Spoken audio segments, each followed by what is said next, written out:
Hello everyone, welcome to my channel NCERT का postmortem.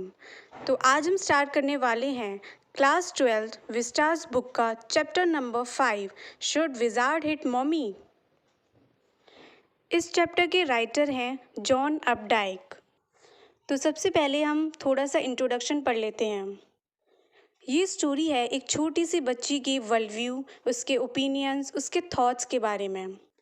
और उसके फादर जब उसे स्टोरी सुनाते हैं तो वो कैसे उसमें क्वेश्चंस पूछती है। और ये स्टोरी एक मॉरल क्वेश्चन भी उठाती है जिसे हम चैप्टर के एंड में पढ़ेंगे।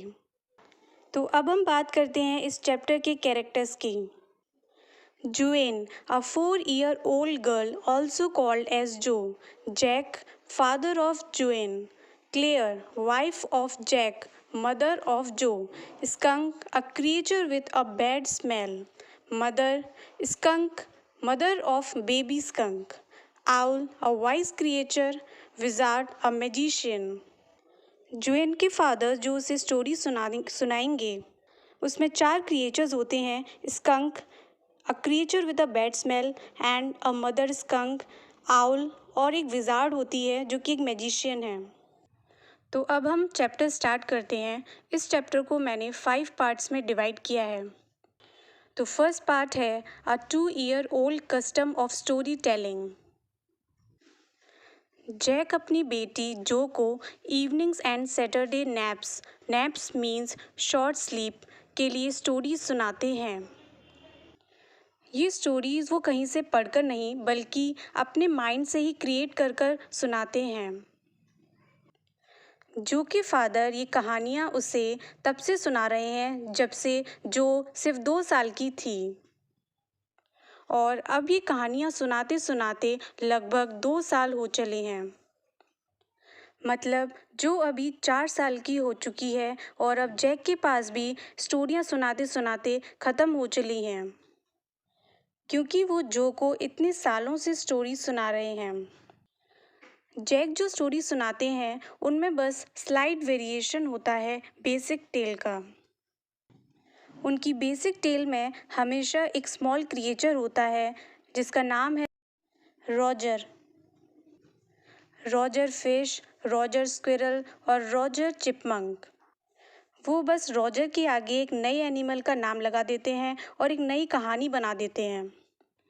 उनकी हर कहानी में रॉजर जो होता है वो वाइस आउल के पास जाता है और वाइस आउल जो होता है उस रॉजर को विजार्ड के पास भेज देता है। जो रॉजर होता है उसे हर बार कोई ना कोई प्रॉब्लम होती है और उस प्रॉब्लम के सल्यूशन के लिए वो वाइस आउल के पास जाता है।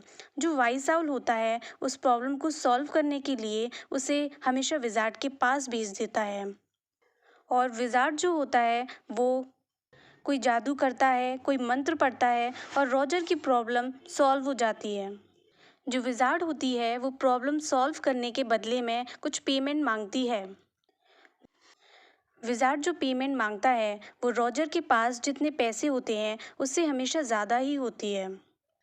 तो विजार्ड जो होता है वो रॉजर को एक रास्ता बताता है जिससे वो जितने पेनीज उस पर कम पड़ रहे हैं उन्हें कमा सके। अब हम स्टार्ट करते हैं part 2, story of Roger skunk. तो जैक जब कहानी सुनाने वाले होते हैं तो जो कहती है कि उसे आज रॉजर स्कंक की कहानी सुननी है। तो जैक अपने मन में सोचते हैं कि ज़रूर इस एनिमल के बारे में नर्सरी क्लास में पढ़ाया गया होगा। तो जैक मन ही मन बहुत खुश हो जाते हैं कि चलो उन्हें अपनी स्टोरी के लिए एक नया हीरो मिल गया। अब उन्हें अपने स्टोरी के लिए नया हीरो अपने मन से नहीं बनाना पड़ेगा। तो अब जैक अपनी कहानी सुनाना शुरू करते हैं। एक बार की बात है कि गहरे अंधेरे जंगलों में एक छोटा सा रॉजर स्कंक नाम का एक एनिमल रहता था। ही स्मेल वेरी बैड। उससे बहुत गंदी बदबू आती थी और उससे इतनी गंदी स्मेल आती थी कि उसके जो साथी अदर क्रिएचर्स होते थे वो उसके साथ खेलना बिल्कुल भी पसंद नहीं करते थे। वो उससे दूर भाग जाते थे और रॉजर स्कंक वहाँ अकेला खड़ा रह जाता था। उसे बहुत बुरा लगता था। जो अदर क्रिएचर्स थे वो उसे रॉजर स्टिंकी स्कंक कहकर चिढ़ाते थे और रॉजर स्कंक वहाँ अकेला खड़ा रहकर रोता रहता था। इतना सुनकर ही जो अपने मन में एक अंदाज़ा लगा लेती थी कि अब स्टोरी में नेक्स्ट क्या होने वाला है। और वह ऐसा इसलिए कर पाती थी क्योंकि उसके फादर जो उसे कहानियाँ सुनाते थे वो हमेशा सेम रहती थी, बस एक नया एनिमल यानी क्रिएचर चेंज हो जाता था। जैक की स्टोरी आगे बोलने से पहले ही जो बीच में बोल पड़ती है कि क्या वह रोजर स्कंक आउल से मिलने नहीं जाएगा। उसकी स्टोरी कंटिन्यू करने से पहले ही डाउनस्टेयर से कुछ आवाज़ आती है तो उसे याद आता है कि उसकी वाइफ क्लेयर लिविंग रूम में अकेले ही पेंट कर रही है। तो फिर से वह अपनी कहानी सुनाना शुरू कर देता है। एक बड़ा सा वाइस आउल पेड़ की चोटी पर रहता था। रोजर स्कंक आउल को बताता है उससे सारे जो क्रिएचर्स हैं वो दूर भाग जाते हैं, उसके साथ कोई नहीं खेलता क्योंकि उससे बहुत ही गंदी स्मेल आती है। तो आउल कहता है सो यू डू मीन्स तुमसे आ तो रही है, वेरी वेरी बैड स्मेल। फिर वाइस आउल उसे विजार्ड के पास जाने की सलाह देता है। तो नेक्स्ट है part 3, Roger skunk meets the wizard. तो एट लास्ट रोजर स्कंक छोटे से एक सफ़ेद कमरे पर पहुंचा। उसे गहरे जंगलों और दलदलों को पार करना पड़ा। एक छोटा सा बूढ़ा आदमी बाहर आया। उसकी लंबी दाढ़ी थी और वह एक नुकीला नीला कलर का हैट पहने हुए था। रोजर स्कंक ने विजार्ड को बताया कि कैसे सारे छोटे जानवर उससे दूर भाग जाते हैं और उससे बहुत गंदी स्मेल आती है। ये सुनते ही विजार्ड ने रोजर को उसके ज़्यादा नज़दीक आने से मना कर दिया। तो इससे पता चलता है कि विजार्ड को भी रोजर में से बहुत स्मेल आ रही थी। विजार्ड के घर में सारी जादुई चीज़ें एक साथ धूल भरे ढेर में रखी हुई थी क्योंकि विजार्ड के पास साफ सफाई करने के लिए कोई भी मेड नहीं थी। जो स्टोरी के बीच में ही पूछती है कि क्यों उसके पास मेड नहीं थी। तो जैक कहते हैं क्योंकि वो एक विजार्ड था यानी कि जादूगर था और बहुत ही बूढ़ा आदमी था। जो पूछती है कि विजार्ड कभी मरेगा नहीं। तो जैक उसे बताता है कि विजार्ड कभी मरते नहीं हैं।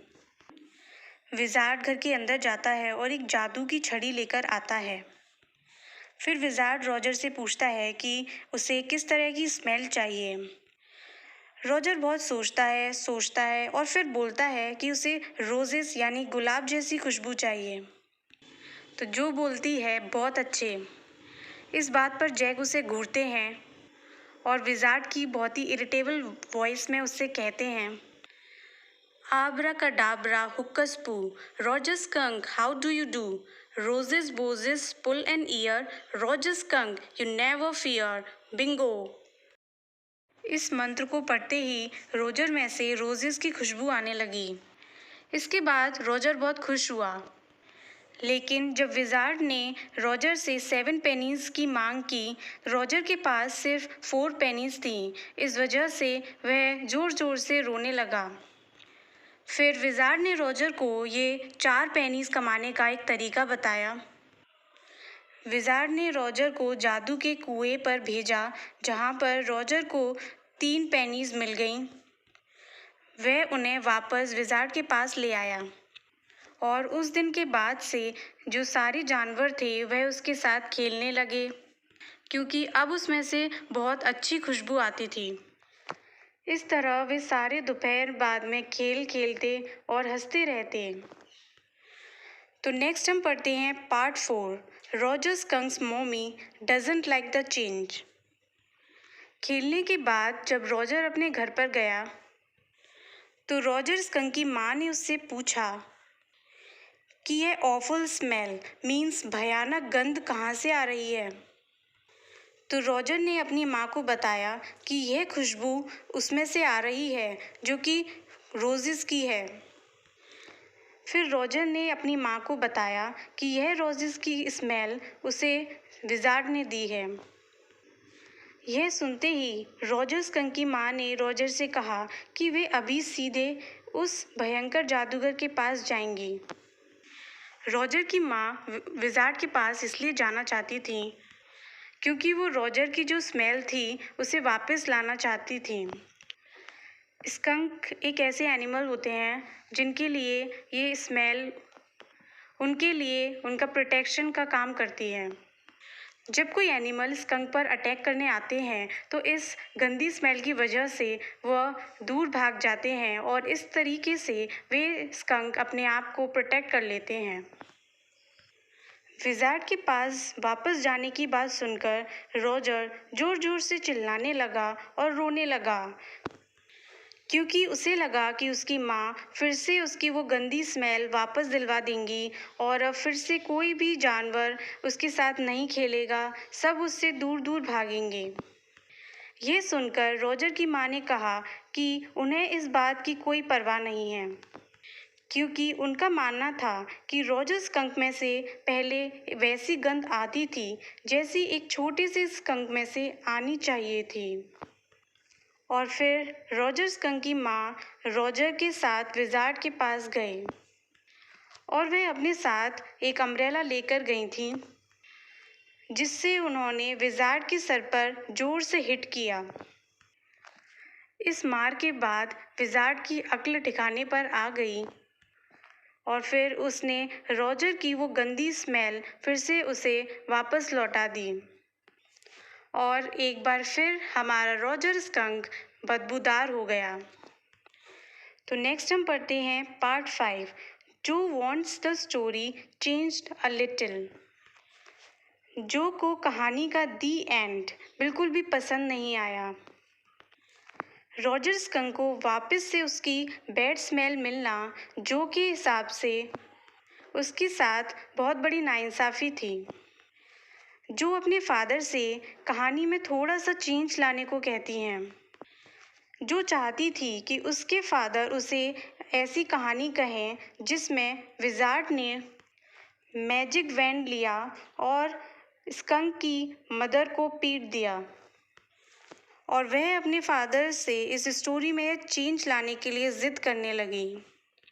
तो जैक के फादर जो को समझाते हुए कहते हैं कि नहीं, कहानी यह नहीं है।